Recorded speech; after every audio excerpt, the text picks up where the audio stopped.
He's so fat. Oh my God, she's super obese. If you continue eating that junk, you're sure to get a heart attack. I wish I was thin enough to wear crop tops. Losing weight seems to have become the latest fad. We hear about it all the time. Is it really that big a deal? Figure this. Obesity and diabetes are the new epidemics in India.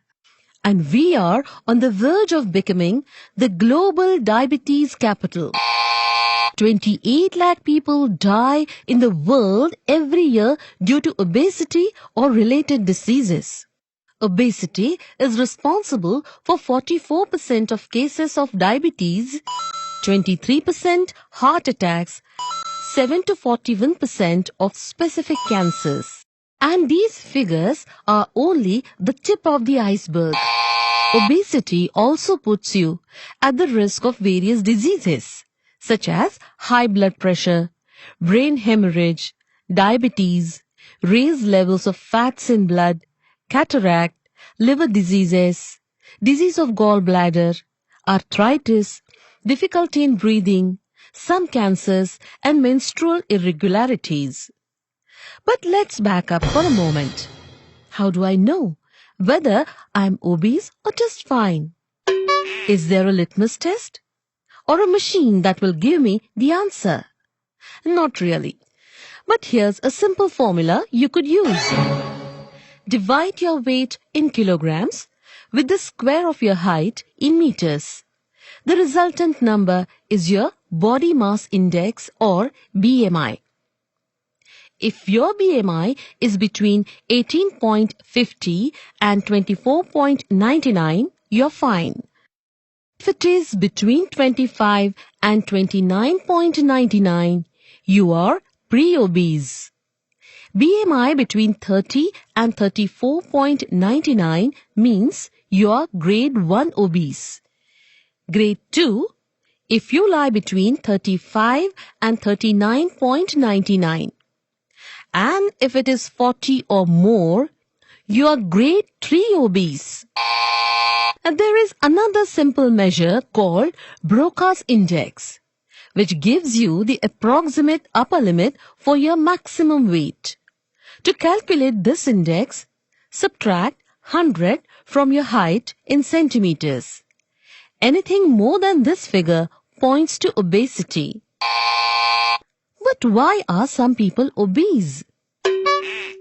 A one-line answer is because they eat more than what the body needs.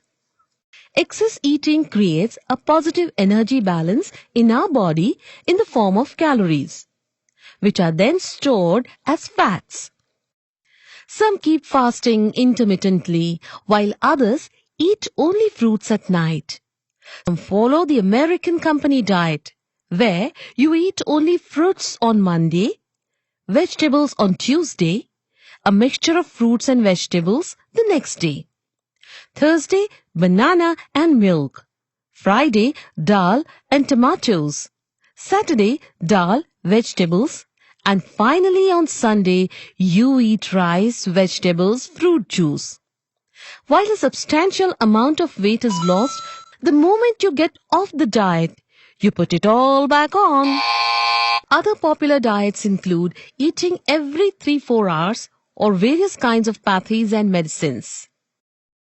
Genius of all times, late Dr. Shrikant Jichkar studied, researched and propagated the carbo-insulin connection theory, which proved effective not only for weight loss but also for the prevention of diabetes and reversal of pre-diabetes. Dr. Jagannath Dikshit, who is a professor and head of the Community Medicine Department at Government Medical College Latur, has taken this research ahead by experimenting on people, starting with himself. But before sharing this secret recipe with you, here's a disclaimer. This is not for diabetes and not for those who are under 18 years of age. So, what is this theory all about? It revolves around this magician known as insulin. This magician controls metabolism, that is, carbohydrate metabolism, fat metabolism, and protein metabolism. When we eat, insulin is secreted from the pancreas. This in turn allows glucose to enter the cells and gets used as fuel. The excess glucose in the blood is then converted into glycogen in the liver and muscles. If there is still more glucose left in the blood, the insulin converts it into fatty acids and stores them as fat. It encourages storage of fats and energy and increases synthesis of proteins from amino acids. And if this storage has to be limited, we have to keep insulin levels under control. But how do we do that? Nope. You don't need expensive medicines, health products, and don't need to limit your food intake. Only cap the frequency of eating. Sounds too good to be true, doesn't it? Insulin secretion in our body is of two types. A baseline secretion, which occurs through the day. And normal adult secretes 18 to 32 units of insulin this way. The second type of secretion occurs as a response to eating, irrespective of the quantity of food eaten. It doesn't matter if you have eaten a spoonful of sugar or a full meal. When the insulin level in the body is high, glucose is used as fuel. And when insulin level goes down, the body uses fats for energy.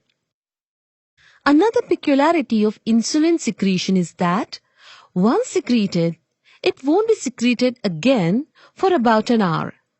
This means the insulin level of the body rises because we eat frequently. So what's the solution? Simple. Let's say you eat a meal at 11 a.m. The baseline insulin secretion will be enhanced by secretion of 18 to 32 units of insulin.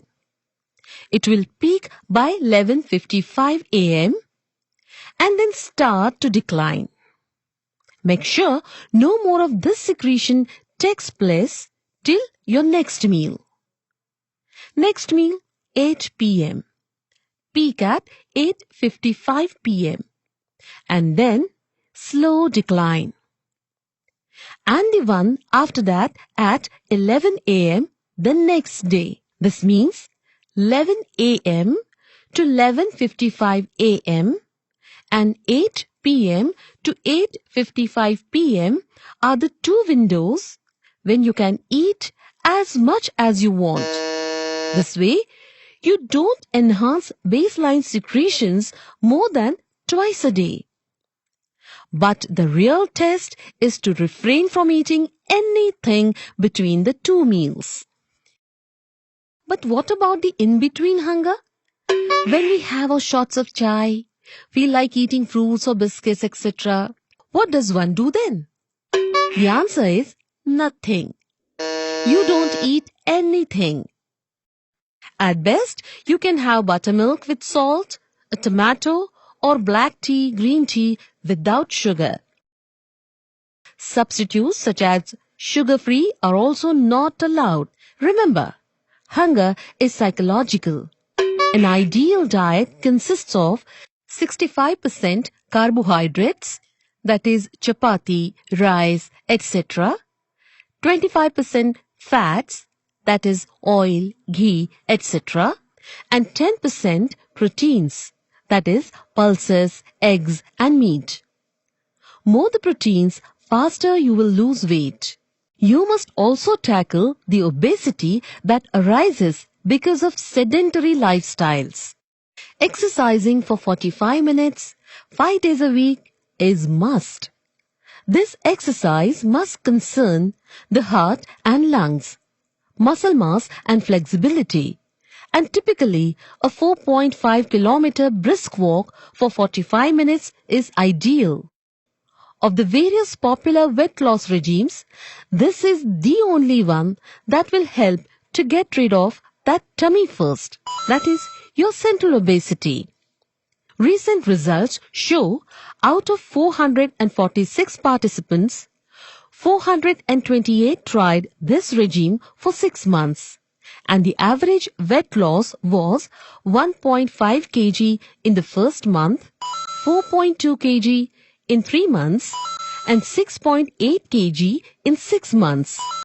Inches lost were 0.5 centimeters in first month, 1.5 centimeter in 3 months, and 3.5 centimeters in 6 months. And finally, let's understand the link between excess insulin and diabetes. Excess insulin forces cells to develop resistance to its entry. This insulin resistance eventually results in diabetes. It is observed that this diet plan causes a reduction in HbA1c and fasting insulin levels. The method is scientific, easy to implement, healthy, and free. Try it, especially if you want to wear that crop top or want those old pants to fit comfortably.